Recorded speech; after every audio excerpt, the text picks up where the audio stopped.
Hello friends, आप सभी का स्वागत करते हैं हमारे चैनल रश्मि फन ब्लॉग पर। तो आप सब देख रहे हैं दर्द से मोहब्बत भाग 44। इससे पहले इस कहानी के भाग 43 अपलोड हो चुके हैं चैनल पर। अगर आप सबने नहीं पढ़ा है तो ज़रूर पढ़ लीजिएगा। तो चलिए फ्रेंड, देखते हैं अब तक आप सबने पढ़ा था। नील ने भी हल्का सा बच्चा सा मुँह बनाकर जिया की तरफ देखा और फिर जिया ने भी अपने दांत पीसते हुए गुस्से से कहा कि कुछ पूछ रही हूँ ना मैं तुमसे नील, मेरी और तुम्हारी शादी होने वाली है। तो नील भी अब अपनी जगह से थोड़ा सा खड़ा होकर 2 कदम पीछे हटा और फिर बोलता है कि वो क्या है ना कि दादी को तुम्हारी बहुत ज़्यादा टेंशन हो रही थी, इसीलिए वो चाहती थी कि मेरी और तुम्हारी शादी हो जाए और तुम हमेशा के लिए प्रताप हाउस में रहोगी तो सेफ रहोगी और हम सबके साथ खुश भी रहोगी। अब देखते हैं आगे इस कहानी में क्या होता है। तो जिया भी गुस्से से बोलती है कि अच्छा, तो इसीलिए तुम्हें याद आ गया कि जय नाम का बंदा मुझे पसंद करता है और फिर इसीलिए तुम मेरी उससे शादी करवाने पर तुले हुए हो, है ना। वही मैं भी सोचूं कि नीलकंठ प्रताप सिंह मेरे लिए इतना ज़्यादा एफर्ट क्यों लगा रहा है।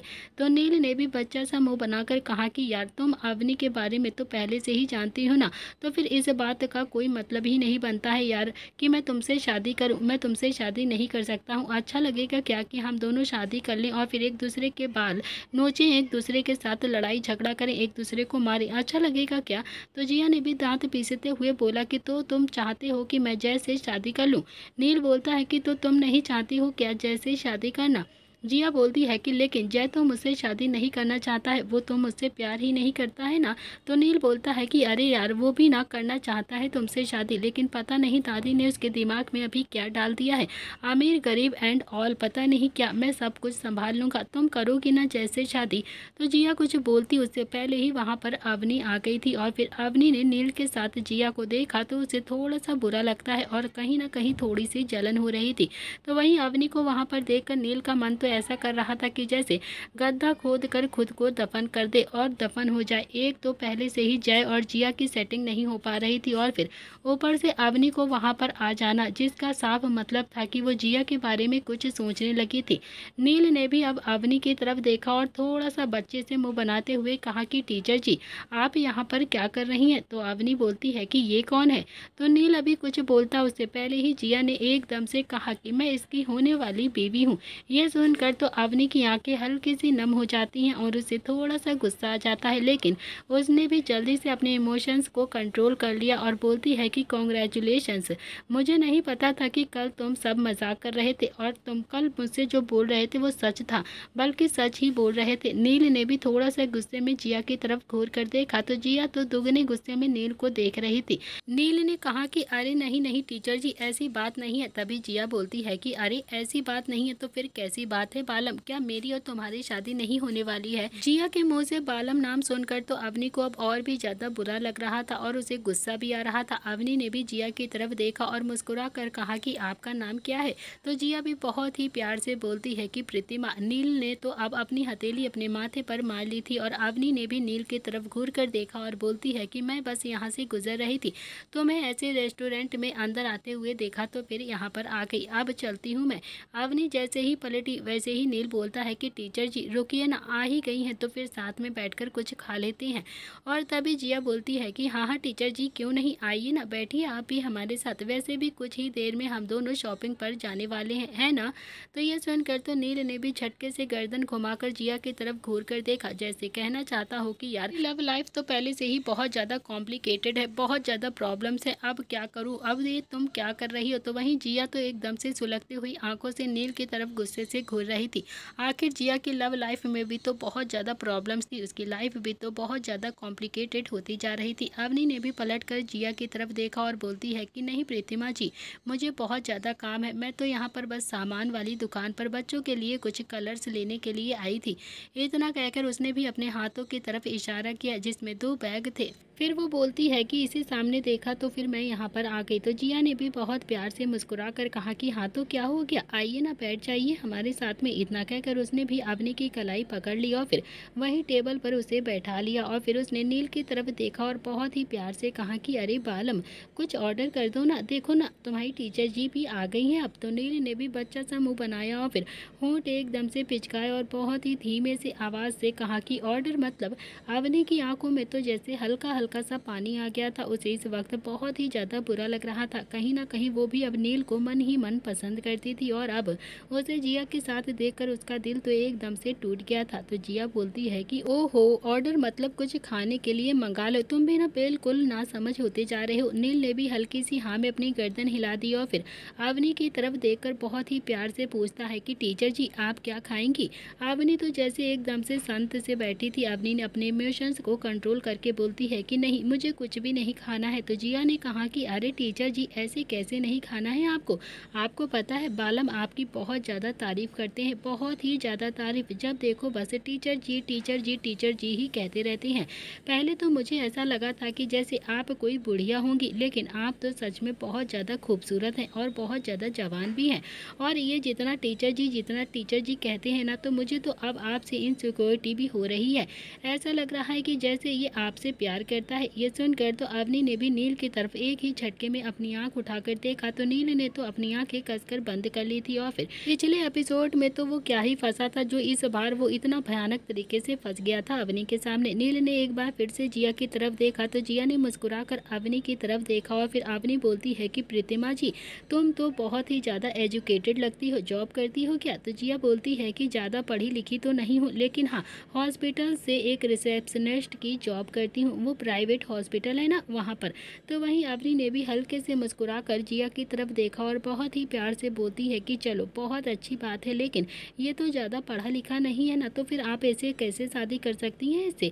अवनी ने इतना ही कहकर नील की तरफ देखा तो जिया ने भी नील के हाथ पर अपना हाथ रखकर कहा कि मैं इसे बहुत ज़्यादा प्यार करती हूँ। इसके ज़्यादा पढ़े लिखे ना होने से भी मुझे कोई फ़र्क नहीं पड़ता है। मैं हर हाल में बस इसका साथ निभाऊंगी, इसके साथ रहूंगी। अवनी की आंखों में तो जैसे एकदम से पानी आते आते रह गया था। उसने भी अपने इमोशंस को और ज़्यादा कंट्रोल कर लिया। तो वहीं नील भी जिया को ऐसे देख रहा था जैसे अभी के अभी खा जाएगा। और फिर जिया वो तो अब नील को ऐसे देख रही थी कि तुम मुझे अभी खाओगे, लेकिन मैं तुम्हें अगले 1 सेकेंड के अंदर ही खा जाऊंगी, समझे? तुम बहुत ज़्यादा मजाक बनाया था ना तुमने। थोड़ी ही देर में वो एक वेटर को वहाँ पर बुलाता है और अवनी के पास वेटर आकर खड़ा होकर बोलता है कि मैम ऑर्डर। अवनी कुछ बोलती उससे पहले ही जिया बोलती है कि 1 white pizza, 2 pizza, 3 cold drink लेकर अभी आओ जल्दी से जल्दी। वो वेटर ऑर्डर लेकर चुपचाप वहाँ से चला जाता है और फिर थोड़ी देर के बाद उनकी टेबल पर उनका ऑर्डर आ चुका था। नील के गले से तो जैसे कुछ उतरता ही नहीं। वो नील चुपचाप से बैठा हुआ था, उसे बहुत बुरा लग रहा था। अवनी तो बस जिया के कहने पर वहाँ पर बैठी हुई थी, वरना तो उसे वो खाना खाने को दौड़ रहा था। उसे बहुत ज़्यादा बुरा लग रहा था।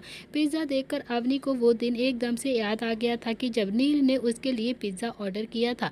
हालांकि वो नहीं जानती थी कि नील ने उसके लिए पिज़्ज़ा ऑर्डर किया था, मगर फिर भी वो सब कुछ याद करके अवनी के चेहरे पर हल्की सी ना के बराबर मुस्कुराहट आ जाती है।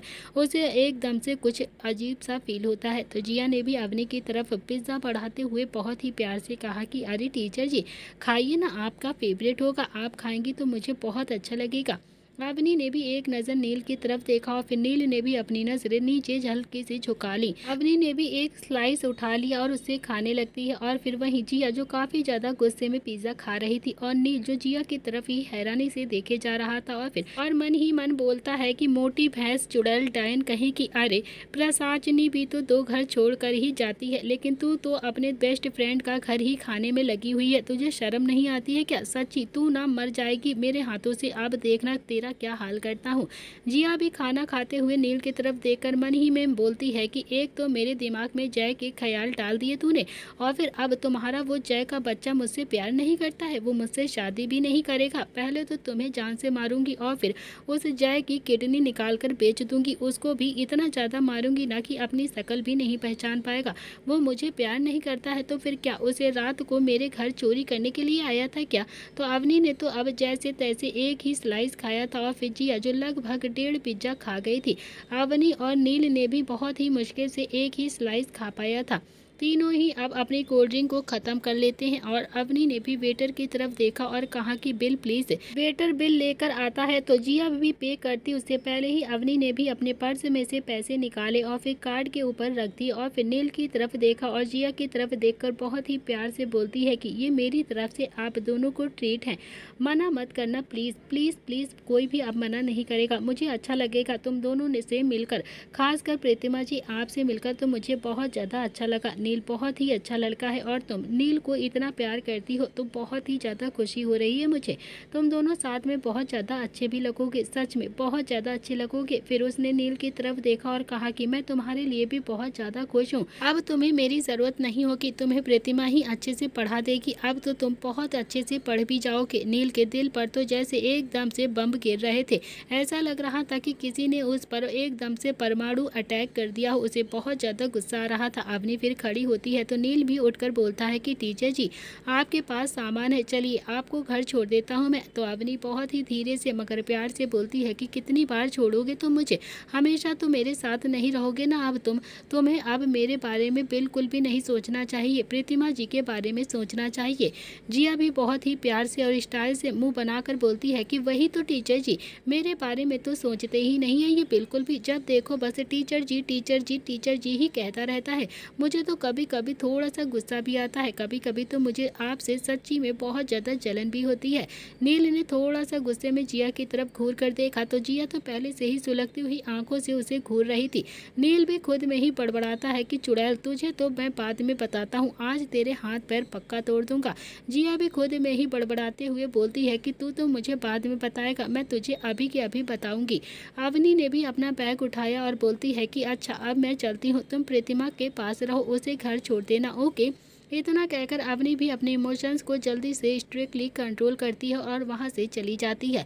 लेकिन जैसे ही वो अब रेस्टोरेंट से बाहर आती है वैसे ही उसके आंसू एकदम से टपकने लगे थे। उसने जैसे तैसे ऑटो किया और फिर वहां से चली गई। नील भी अवनी को वहां से जाता हुआ देख रहा था। जब वो वहां से चली गई तो उसने भी जिया की तरफ घूर कर देखा तो जिया भी काफ़ी ज़्यादा गुस्से में बोलती है कि मुझे मत देखो, अब तो मैं तुमसे ही शादी करूंगी। अगर मेरी लव लाइफ कंप्लीट नहीं हुई ना तो फिर तुम्हारी भी नहीं होने दूंगी, समझे तुम। तो वहीं दूसरी तरफ रुद्र ने भी गाड़ी फार्म हाउस के बाहर आकर रोकी और आखिरकार उसे भी तो एकदम से सोनम पटेल से अपना पीछा छुड़वाना था। वो भी गाड़ी से नीचे उतरकर सीधा अंदर की तरफ चला गया और फिर अंदर जाकर उसने देखा तो पूरा फार्म हाउस एकदम से चमक रहा था। पूरा चीज़ एकदम से सेट से लगी थी। फार्म हाउस में कोई भी आता जाता नहीं था, इसीलिए सफाई भी ऐसी ही थोड़ी बहुत होती थी। जब जब फार्म हाउस में कोई आता था तो वहाँ के नौकर साफ कर देते थे, लेकिन आज तो कुछ ज़्यादा ही साफ सुथरा नजर आ रहा था फार्म हाउस और सारी चीजें एकदम से सेट लगी हुई थी। तभी किट्टू एक कपड़ा लेकर एक पेंटिंग के पास गई और उसे साफ करने लगी। रुद्र भी किट्टू की तरफ ही देखे जा रहा था। वो पूरी तरीके से गंदी हो चुकी थी। तो वहीं किट्टू ने पहले ही पेंटिंग साफ की और फिर उसके बाद उसी के पास रखे एक टेबल से ग्लास को उठाया और तभी रुद्र बोलता है कि किट्टू। रुद्र की आवाज़ सुनकर तो किट्टू के हाथ से ग्लास एकदम से टूट गया और फिर रुद्र ने कसकर अपनी आंखें बंद कर ली और धीरे से बड़बड़ाते हुए बोलता है कि यार ये चौथा गिलास है जो इस लड़की ने तोड़ा है। तो वहीं रुद्र को वहां पर देखकर किट्टू थोड़ा सा घबरा जाती है और रुद्र बोलता है कि ये कांच भी साफ कर दो। किट्टू ने भी हाँ में अपनी गर्दन हिलाई और फिर जल्दी से उस कांच को, टूटे हुए गिलास के कांच को समेटने लगी।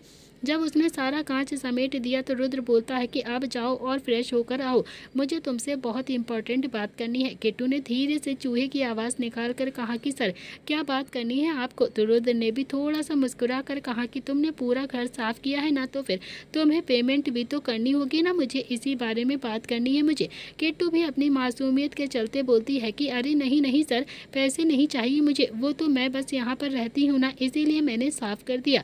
रुद्र थोड़ा सा गुस्से में किट्टू की तरफ घूर कर देख रहा था और फिर बोलता है कि चुपचाप से जाकर नहाकर ढंग के कपड़े पहनकर अभी के अभी बाहर आओ, जरूरी बात करनी है मुझे तुमसे। किट्टू ने भी हाँ में अपनी गर्दन हिलाई और फिर फुल स्पीड के साथ वहां से भाग जाती है। थोड़ी देर के बाद वो नहाकर फ्रेश होकर आराम से बाहर आती है तो रुद्र ने भी किट्टू को देखा तो एकदम से देखता ही रह गया। किट्टू ने एक सिंपल सा कॉटन का कुर्ता और लेगिंग पहना हुआ था।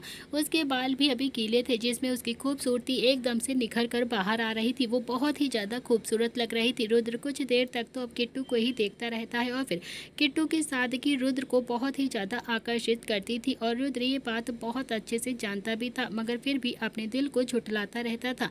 रुद्र की आंखें तो अभी किट्टू पर ही टिकी हुई थी और तभी किट्टू धीरे से बोलती है कि सर आपको क्या बात करनी थी, मुझसे आप बात कर सकते हैं। रुद्र ने भी सुना नहीं क्योंकि वो तो अभी किट्टू को देखने में बहुत ज़्यादा बिजी था। किट्टू ने फिर से धीरे से कहा कि सर आपको मुझसे क्या बात करनी थी, आप मुझे बता बता सकते हैं। रुद्र अभी भी अपने होश में आया और फिर धीरे से बोलता है कि खरगोश तुम सच में बहुत ही ज़्यादा खूबसूरत हो। किट्टू ने भी सुना नहीं, वो बोलती है कि कुछ कहा क्या सर आपने? रुद्र बोलता है कि नहीं, कुछ भी नहीं कहा, आओ बैठो, तुमसे बात करनी है।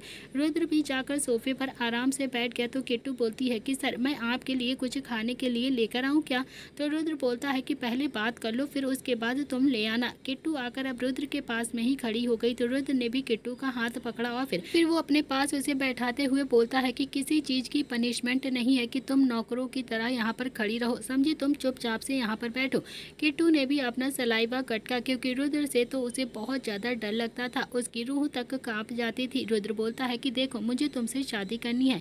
और ये सुनकर तो किट्टू ने हैरानी से रुद्र की तरफ देखा और एकदम से वो सुन्न पड़ गई। रुद्र बोलता है कि देखो मैंने तुमसे कहा था ना कि मैं जो कहूँगा तुम्हें वो करना पड़ेगा, तो बस अब तुम्हें मुझसे शादी करनी पड़ेगी, क्योंकि मैं सोनम पटेल से शादी नहीं कर सकता हूँ। मुझे वो बिल्कुल भी अच्छी नहीं लगती है, उससे कहीं लाख गुना तो तुम अच्छी हो। कम से कम थोड़ा सा अकड़ कर बोलूँगा तो 4 दिन तक तो बिल्ली की तरह दुपक कर ऐसे ही कोने में पड़ी रहोगी, कम से कम मेरे सामने आवाज़ तो नहीं उठाओगी। लेकिन अगर सोनम को गलती से भी मैंने डांट दिया ना, तो वो तो मेरे सर पर चढ़कर नाचने लगेगी और अपने पापा से मेरा एकदम से टांडम करवाएगी। वो अलग है, मैं उससे शादी बिल्कुल भी नहीं कर सकता हूँ। शादी मैं तुमसे ही करना चाहता हूँ, क्या तुम मुझसे शादी करोगी?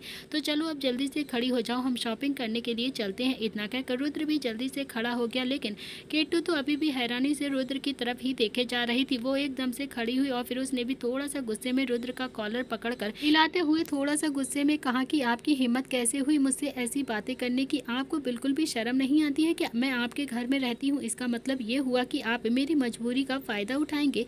एक तो पहले ही आपने मुझे जेल भेज दिया था, मेरे साथ इतनी बदतमीज़ी करी है, वहाँ पर भी मेरे साथ बुरे से बुरा सलूक हुआ था। उसके बाद भी आपका मन नहीं भरा अभी भी कि आप मुझसे शादी करके मुझे टॉर्चर करना चाहते हैं, मुझे और ज़्यादा परेशान करना चाहते हैं। इतनी हिम्मत हो गई है आपके अंदर? इतना कहकर किट्टू ने एक थप्पड़ रुद्र के गाल पर रसीद कर दिया और फिर रुद्र का गाल तो जैसे एक तरफ गुस्से से हो गया। अगले ही पल किट्टू धीरे से और प्यार से बोलती है कि सर आप कुछ कह रहे थे क्या? तो रुद्र भी अब जल्दी से अपने होश में वापस आया और वो एकदम से सोचता है कि वो तो सपना देख रहा था। उसने भी एक नज़र किट्टू की तरफ देखा और फिर मन ही मन बोलता है कि नहीं नहीं, इतनी हिम्मत तो नहीं कर सकती है ये कि रुद्राक्ष प्रताप सिंह को थप्पड़ मार दे। न, मैं तो बस ऐसे ही सपना देख रहा था, लेकिन हाँ डायरेक्ट अगर बोलूँगा कि ये मुझसे शादी कर ले तो पता नहीं ये कैसे रिएक्ट करेगी। नहीं नहीं, डायरेक्ट नहीं बोलता हूँ मैं इससे।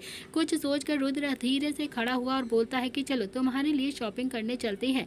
किट्टू ने भी ना में अपनी गर्दन हिलाते हुए कहा कि नहीं नहीं सर, मेरे पास बहुत सारे कपड़े हैं, मुझे शॉपिंग नहीं करनी है, आप रहने दीजिए, आप बस मेरे पापा को ढूंढ दीजिए। रुद्र बोलता है कि अगर तुम मेरी बात मानोगी, बीच में नहीं काटोगी, तो मैं तुम्हारे पापा को जल्द से जल्द ढूंढ दूंगा। लेकिन अगर तुम मेरी बात को नहीं मान रही हो ना, तो फिर मैं कुछ भी नहीं कर सकता हूँ, मैं तुम्हारे पापा को बिल्कुल भी नहीं ढूंढूंगा। किट्टू बोलती है कि लेकिन मुझे शॉपिंग की ज़रूरत नहीं है सर, मेरे पास बहुत सारे कपड़े पहले से ही हैं। रुद्र ने अभी किट्टू को ऊपर से नीचे तक गौर से देखा और कहा कि इन्हें तुम कपड़े कहती हो, ये तुम्हारे बहुत सारे कपड़े हैं। किट्टू को थोड़ा सा बुरा लगा क्योंकि रुद्र उस गरीबी का मजाक बना रहा था। वो बोलती है कि सर आपके तो मम्मी पापा है ना, उन्होंने आपको इतने अच्छे से संभाला है, इतने अच्छे कपड़े दिए हैं, इतना बड़ा सा एम्पायर आपको तोहफे में दे दिया है, लेकिन मेरी हालत तो आप देख ही रहे हो ना, मैं तो मुश्किल से अपनी माँ को संभालती हूँ, ऐसे ही कपड़े पहनकर अपना गुजारा करती हूँ, मेरे लिए तो ये बहुत अच्छे कपड़े हैं।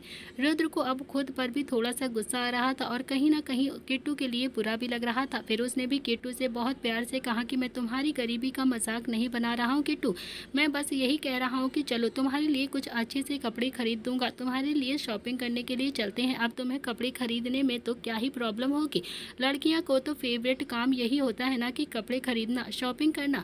किट्टू भी गर्दन झुकाकर धीरे से बोलती है कि लेकिन सर मेरा नहीं है, मुझे तो बस मेरे पापा चाहिए और मेरी माँ बिल्कुल ठीक हो जाए, फिर मेरी भी एक हैप्पी फैमिली हो जाएगी, मुझे तो बस इतना ही चाहिए। रुद्र ने भी फिर से कहा कि किट्टू तुम खुलकर नहीं जीना चाहती हो क्या? तो किट्टू ने भी एक नज़र रुद्र की तरफ बहुत ही प्यार से देखा और किट्टू की आंखों में हल्का सा पानी आ गया और फिर वो भरे हुए गले से बोलती है कि जीना चाहती हूँ सर, लेकिन पापा आ जाएंगे ना तब जीऊँगी मैं, क्योंकि पापा माँ को संभाल लेंगे और फिर मैं अपनी मर्जी से सारी चीज़ें करूँगी, बहुत सारी ड्रेसेस खरीदूँगी अपने लिए, बहुत सारे फुटवेयर्स खरीदूँगी, बहुत सारे बैग खरीदूँगी, कॉलेज भी कंप्लीट करूँगी अपना, बहुत अच्छे से जीऊँगी अपनी ज़िंदगी, सब कुछ करूँगी मैं, लेकिन आपके पैसों से बिल्कुल भी नहीं करना है मुझे मेरे पापा के पैसों से करना है। रुद्र को समझ में नहीं आ रहा था कि वो किट्टू को कैसे अब कंसीव करे। फिर वो बोलता है कि अच्छा तुम एक काम करो, अभी मेरे पैसों से शॉपिंग कर लो, उसके बाद जब तुम्हारे पापा आएंगे ना तुम मेरे पैसे मुझे वापस कर देना, सारा पैसा मुझे तुम लाकर दे देना। किट्टू बहुत ही प्यार से बोलती है कि लेकिन सर शॉपिंग करनी ही क्यों है,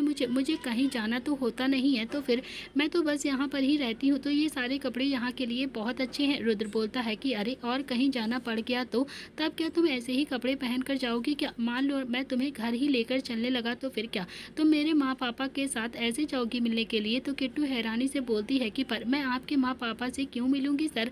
रुद्र ने कहा कि अरे किट्टू देखो प्लीज़ मेरा ना पेशेंस लेवल को टेस्ट मत करो बिल्कुल भी, मैं इतना जवाब किसी को भी नहीं देता हूँ, अपने पापा और मम्मा को भी नहीं देता हूँ, चुपचाप से चलो मेरे साथ। इतना कहकर वो आगे आगे चलने लगा तो किट्टू बोलती है कि सर खाना तो खा लीजिए आप। तो रुद्र अभी बाहर की तरफ आता हुआ बोलता है कि बाहर ही खा लेंगे, आप चलो चुपचाप से जल्दी, नहीं तो लेट हो जाएगा।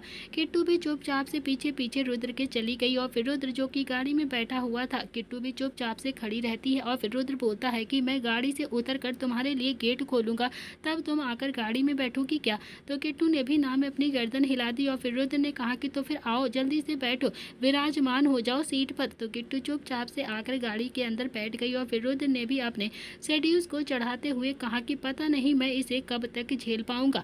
रुद्र ने भी गाड़ी एक मॉल के बाहर आकर रोकी और फिर किट्टू ने भी उस मॉल को देखा तो उसकी आंखें एकदम से हैरानी से बड़ी रह गई, वो उसे देखती ही रह गई। वो बहुत ही बड़ा मॉल था और किट्टू भी जानती थी कि इस मॉल में तो बहुत ही ज़्यादा महंगे कपड़े मिलते हैं।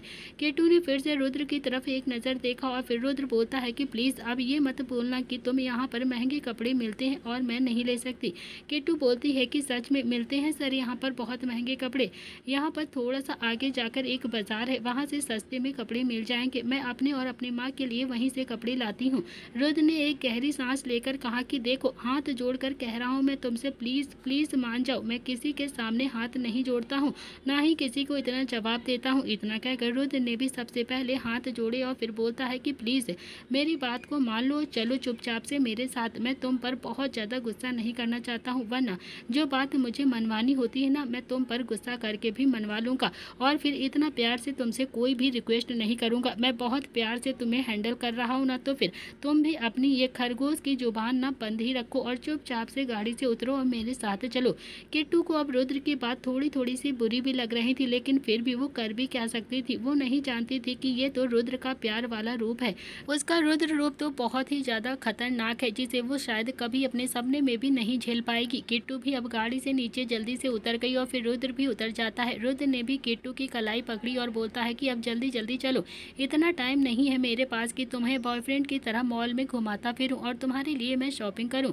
तो रुद्र भी अब किट्टू को खींचकर जल्दी से एक लेडीज शॉप के अंदर लेकर आ गया और उसने भी काउंटर पर बैठी हुई उस लड़की की तरफ देखा और कहा कि इस लड़की के हिसाब से 3-4 साड़ियाँ, 4-5 सूट और कुछ ऐसे ही वेस्टर्न से कपड़े दिखा दो जल्दी से जल्दी। उस लेडीज ने भी हाँ में अपनी गर्दन हिला दी और फिर रुद्र ने भी किट्टू की तरफ देखा और कहा कि जाओ इनके साथ जाओ और सारी ड्रेसेस को अच्छे से पहनकर देखना। तो किट्टू भी एक बार फिर से थोड़ा सा हिम्मत करते हुए बोलती है कि सर इतने कपड़े नहीं चाहिए, 2 सूट काफ़ी है मेरे लिए। तो रुद्र ने भी किट्टू को आंखें दिखाई और गुस्सा करते हुए उसे चुपचाप से वहां से जाने के लिए कहा। किट्टू भी चुपचाप से उस लेडीज के साथ चली गई। तो वहीं दूसरी तरफ नील ने भी बाइक अवनी के घर के बाहर आकर रोकी। वो अवनी के घर के बाहर ही खड़ा हुआ था, लेकिन अंदर जाने की हिम्मत उसके अंदर बिल्कुल भी नहीं हो रही थी। आज जो कुछ भी मार्केट में हुआ था उसके चलते तो नील की हिम्मत ना जवाब देने की हो रही थी, ना ही अवनी से मिलने की हो रही थी, लेकिन उसे अवनी से बात तो करनी ही थी, उसे अपने दिल की बातों से बतानी ही थी। रुद्र ने भी सही कहा था कि वो टाइम है अवनी से बात करने का, नहीं तो दादी सच में उसकी शादी जिया के साथ करवा देंगी। और फिर नील ने भी जल्दी से दरवाज़ा खटखटाया और फिर अवनी ने भी आकर दरवाज़ा खोल दिया। वो नील की तरफ देखकर थोड़ा सा हैरानी से बोलती है कि तुम इस वक्त यहाँ पर क्या कर रहे हो? तो नील ने भी हाथ जोड़कर कहा कि टीचर जी बहुत ज़रूरी बात करनी है मुझे आपसे, अंदर आ जाऊँ क्या? तो अवनी ने भी बाहर की तरफ देखा तो हल्की हल्की सी अब शाम हो गई थी और फिर शाम के वक्त वो किसी को पढ़ाती भी नहीं थी। और फिर वो नील की तरफ देखकर बोलती है कि ज़रूरी बात करनी है तो फिर बाहर ही करते हैं, अंदर आने की ज़रूरत नहीं है। तो लेकिन नील ने इस बार ना में अपनी गर्दन हिलाते हुए कहा कि नहीं टीचर जी, अंदर आकर ही बात करनी पड़ेगी। अवनी की बाजू पकड़कर उसे वो सीधा अंदर की तरफ खींच कर ले आया और फिर अगले ही पल दरवाज़ा भी अंदर से बंद कर दिया। यह देखकर तो अवनी की आंखें हैरानी से फैल गईं और उसके दिल की धड़कनें एकदम से डबल स्पीड के साथ भागने लगती हैं। वो थोड़ा सा गुस्से में नील की तरफ देख रही थी और दांत पीसते हुए बोलती है कि ये क्या बदतमीजी है, ये क्या कर रहे हो तुम। तो नील ने भी अवनी की तरफ देखा और कहा कि बदतमीजी नहीं है, मेरा प्यार है, मैं आपको बहुत ज़्यादा प्यार करता हूँ टीचर जी।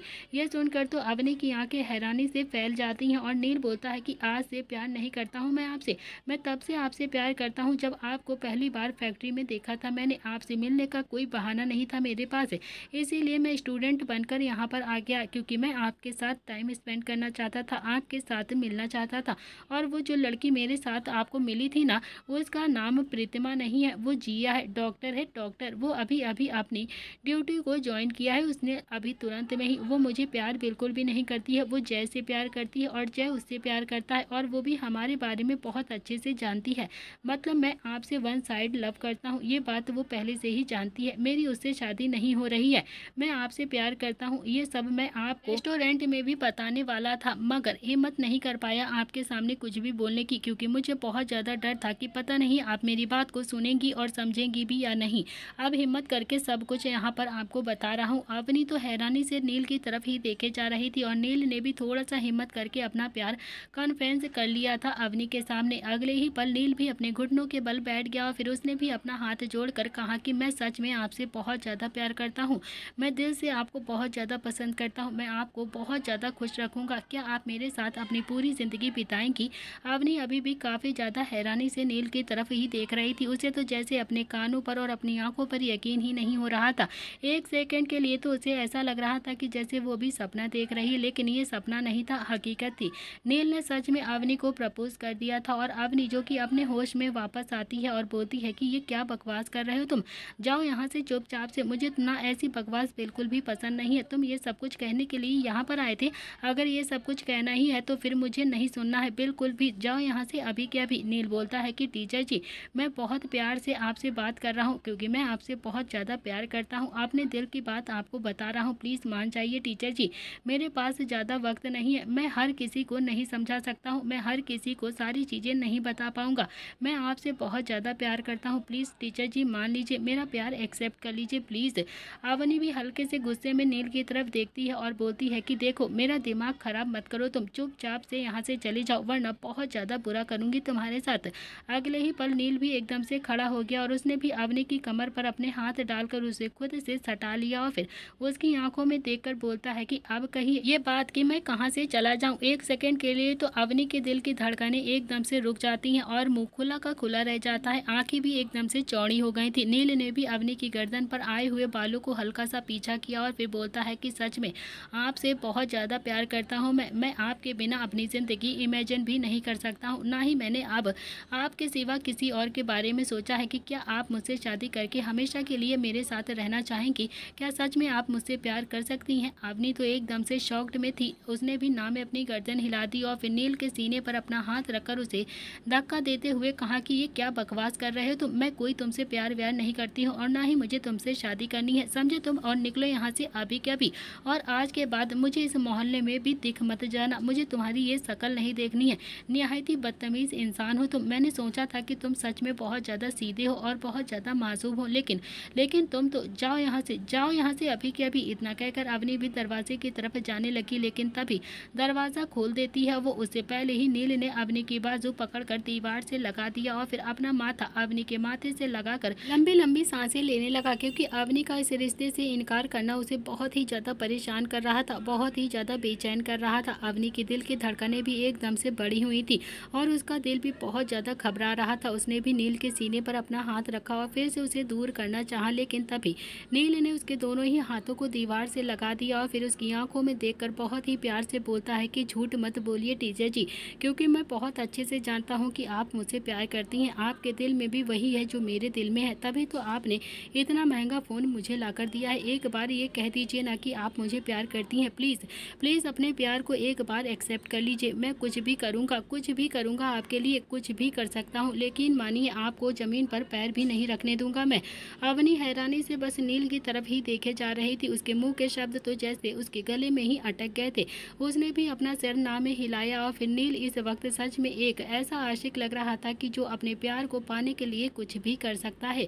अवनी ने भी अपना सिर हिलाया और नम आंखों से धीरे से बोलती है कि मुझे तुमसे बहुत ज़्यादा डर लग रहा है, प्लीज़ प्लीज़ छोड़ो मुझे और जाओ यहाँ से, जाओ यहाँ से अभी के अभी। तो नील बोलता है कि आप डर क्यों रही हैं मुझसे, मैं अपना प्यार कन्फेंस करने के लिए ही तो यहाँ पर आया हूँ, मैं अपने दिल की बात आपको बोलने के लिए ही तो यहाँ पर आया हूँ, और आप हो जो इतना ज़्यादा डर रही हो मुझसे। अवनी ने फिर से नम आंखों से कहा कि प्लीज़ प्लीज़ नील जाओ यहाँ से, चले जाओ यहाँ से, मुझे कुछ ठीक नहीं लग रहा है, प्लीज़ जाओ यहाँ से। इतना कहकर वो भी अब अपनी कलाइयों को एकदम से घुमाने लगती है और नील से अपना हाथ छुड़ाने लगती है। नील भी समझ गया था कि अवनी कुछ ज़्यादा ही घबरा गई है और उसे सच में इस वक्त उससे बहुत ज़्यादा डर लग रहा है। नील उससे थोड़ा सा दूर होकर बोलता है कि प्लीज़ टीचर जी मना मत कीजिएगा, मैं आपसे बहुत ज़्यादा प्यार करता हूँ। नील बोलता है कि टीचर जी ठीक है, अभी मैं चला जाता हूँ लेकिन दोबारा ज़रूर आऊँगा, मुझे आपका जवाब चाहिए और हाँ हाँ में ही चाहिए। मैं आपके बिना किसी और से शादी नहीं कर सकता हूँ, किसी से भी नहीं। मैं आपके बिना किसी और को इमेजिन भी नहीं कर सकता हूँ अपनी लाइफ में। आपके अलावा मैंने किसी लड़की को आज तक डेट भी नहीं किया है, और सच में जो लड़की मेरे साथ में थी ना वो मेरी बचपन की दोस्त थी जिसका नाम जिया है। प्लीज़ टीचर जी प्लीज़ मान जाइए, प्लीज़ आपको मेरी बातों पर यकीन नहीं है तो आप जाकर जिया से भी पूछ सकती हैं। अवनी अपनी घबराहट को कंट्रोल करते हुए नम आंखों से बोलती है कि प्लीज़ तुम अभी के लिए यहाँ से चले जाओ, प्लीज़ चले जाओ। नील ने भी अब अवनी को परेशान करना ठीक नहीं समझा और फिर वो वहाँ से चुपचाप से चला जाता है। लेकिन जैसे ही वो दरवाजे के पास आया उसने पलट कर अवनी की तरफ देखा और बोलता है कि मैं आपसे ही शादी करूँगा, किसी और से शादी नहीं करूँगा। इतना कहकर वो भी अपनी बाइक के पास आया और स्टार्ट करके वहाँ से चला गया। नील के जाते ही अवनी के चेहरे पर एक मुस्कुराहट आ जाती है लेकिन उसकी आंखों में हल्के से आंसू भी थे। तो दोस्तों इसी के साथ इस कहानी का आज का एपिसोड यहाँ पर समाप्त हो रहा है। Thank you friends, like share subscribe कर